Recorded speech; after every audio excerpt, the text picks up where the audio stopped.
Amy, it's the lead up to Valentine's Day, and we've been really doing a bunch of stuff with our Valentine's bouquet on the program.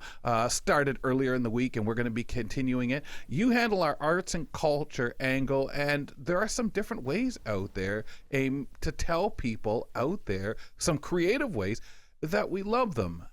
Where do you want to start with this, and where do we go when we think of it that way?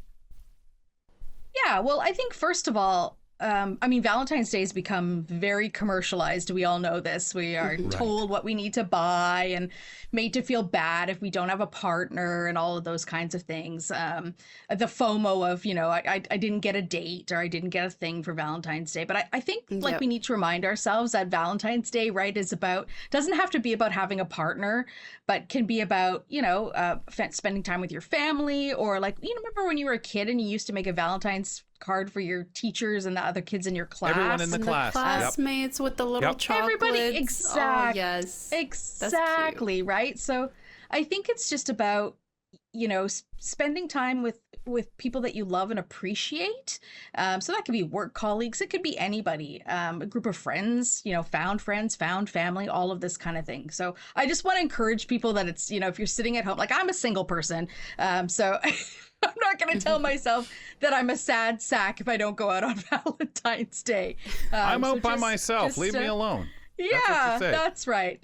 Yeah, that's right. So just don't feel bad if you're a single person. There are always people to love and appreciate. So there's a couple of really fun things that I think that people can do that can celebrate whether you have partners or whether you have families or whether you have groups of friends.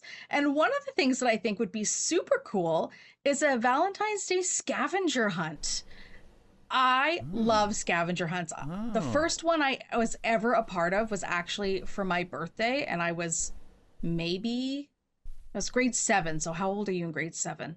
14. And my 12? Sorry, that's 9. No, 12. 12. 11, 12, something 10? like that. Yeah, I think you're 10? 10 or 11, I think. Grade 5. Grade 5. Grade 5 is 10. We're great at 5 is 10, right? None of us can remember that long ago. Well, I'm going to say it's 12. 12. Okay. No, you're 13 when you go to grade 9, so you have to be 10 or 11. Depends when your birthday is, though, right? Anyways, go ahead, Amy. Everybody's screaming at us saying the same thing, and then just say, "Oh, whatever, you don't know. Move on." Whatever age you are, preteen, you're some kind of preteen or. Something like that. But what I remember from that is that it was actually a Halloween scavenger hunt that my mother did for me in my yard at a party that I had. And she wrote all these clever little cards and sent our group of kids around to find these things in the yard. And one of the things that I remember was the greatest part of this was we have these 2 tall trees in our yard and, it was shadowed under darkness. And one of the kids went around and there was my dad with my brother wrapped in a trench coat.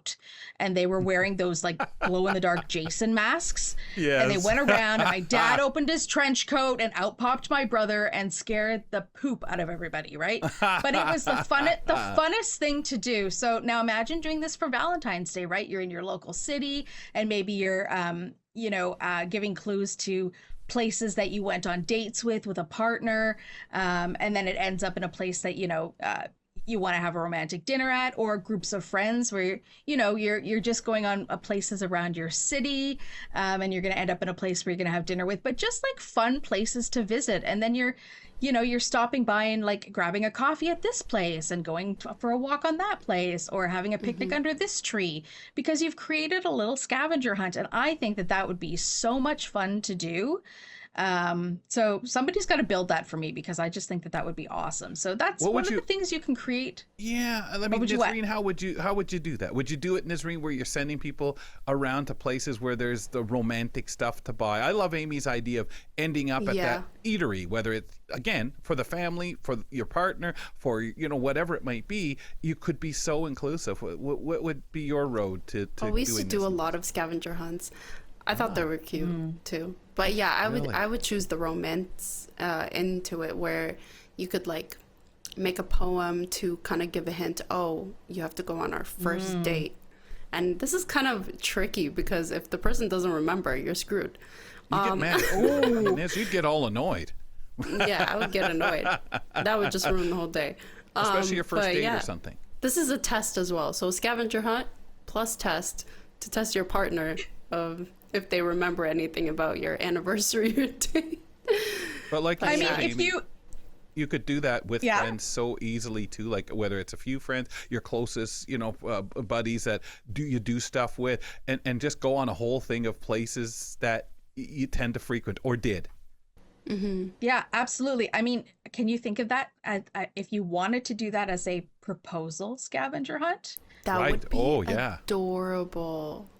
Wouldn't that be adorable? That would be so or cute. like, imagine you are a group of Nazreen's friends, and Nazreen doesn't know this, but you're gonna do a scavenger hunt and show up at one of Nazreen's DJ parties. Oh yeah. That would be insane. That would be fun too. They'd Or if really you were doing- startle you, especially when right? you're out of town ones, right? And you're sitting Yeah. there DJing and your friends show up. Oh wow. We didn't want you to be lonely. Yep. Or if you show Yeah. up at a surprise party for somebody, Yeah. like there's so many ways that you could do this to be creative, right? Absolutely. Yeah. And So I You thought do that this one with was a fun. small group of girls, like a Valentine's Day, and you have your girls Yep. over, you're partying, and you could do a scavenger hunt at home, and it's so much fun. and it shows Yep, thought. you absolutely could. Thought and knowledge of Yeah. the individuals. Yeah. Yeah, I think that Okay. that's the most important part of these things is that you are showing that you Yes. care, and it doesn't have to be about spending hundreds of dollars. So the next Yeah. one that I have that is about showing thought and care is a message in a bottle. Did anybody ever do these like time capsule things or a message in a bottle? For school. I never actually. Did you do these for school? We did a time There was capsule. I have no idea. I was in grade 2. And if I can't remember what wouldn't it grade be- 2, what age we were, we're not going to go down that road. But if I can't remember that, I have no idea what we put in it. So there was a woman on the news recently who her daughter, I'm going to get the story wrong, but somebody found a time capsule that she had thrown into not a time capsule, rather, sorry, a message in a bottle that she had thrown into the ocean like 26 years ago when she was in school. And her daughter is now in the same grade at the same school that her mother would have been in when she threw the time capsule, and it washed up on shore, and the girls, her daughter and the girls found this time capsule, and they were like, no way. So That's really what a crazy.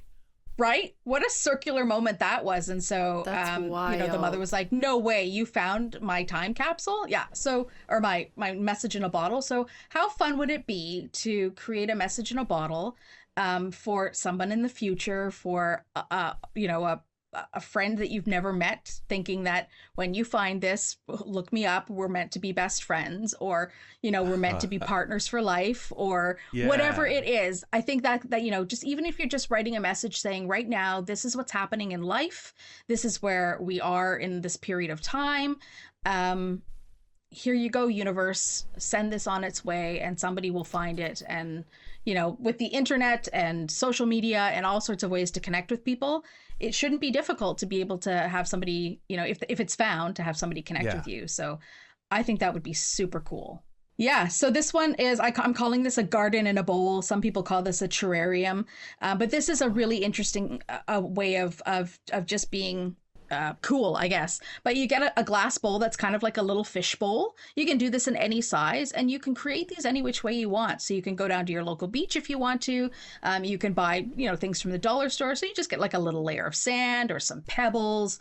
I like to put cactus in mine because they don't require a lot of water. But you can put any succulents in there because succulents don't require a lot of water. But basically, or you can put artificial plants in there. You don't have to water them at all, right? And so you can sort of just arrange it and design it the way that you want to, decorate it the way that you want to. And it can be a centerpiece or sit on somebody's shelf. So whether you want to use materials from the natural environment or something that's reused in your house. I mean, I got lots of silk flowers around my house. My mother likes to put them out in the garden because she gets lazy in the summertime and she wants color, and they don't need to be watered. So, you could reuse those too, but it's just The a rabbits nice get little mad touch. at that, though. That's right, but the slugs don't eat them, so there you go. But that's just a nice little touch, a way of being able to, show a way that you care, be creative. It's all about being creative. And I know, Amy, we talk about these things. We think about a lot of us out there, and there's always, well, okay, how can I do this without being flamboyant? I don't want to turn this time into some money thing, money. These are very inexpensive ways to have some enjoyment, and mostly, like we talked about, show the thought behind it. Yeah, absolutely. However, if you are the kind of person that just wants to, make it air quotes simple and just buy a ticket to a thing and have some fun for a night, that's everybody has to do what they like to do, right? So there is in the downtown Halifax area a Yuk Yuk's comedy club, and I'm a big fan of Yuk Yuk's. So they have a pro-am, so that stands for professional/amateur comedy special. That's happening on February the 15th. So it's the day after Valentine's Day, obviously. So perhaps maybe it's not as screaming busy. So it's 8 p.m. on February the 15th. And, you can get tickets for $12. So $12 is not hugely expensive. You can get a night out. I'm sure they want you to buy a few drinks, which are probably $20, but you can do whatever you want to do with that. But it's hosted by the hilarious Shayla Shenanigans, who is a well-known drag queen in the area. And any comedy fest that's hosted by a drag queen is going to be a good time, friends, I tell ya. So if you have time and inclination and you love comedy and you love a little drag, doors open at 7:30. And for $12, you can have a really, really nice time. So there's a lot of things that you can do for Valentine's Day or the lead up to Valentine's Day. Thanks for tuning in to Kelly and Company. Follow us on all social media, and don't forget to like and subscribe to the channel for more.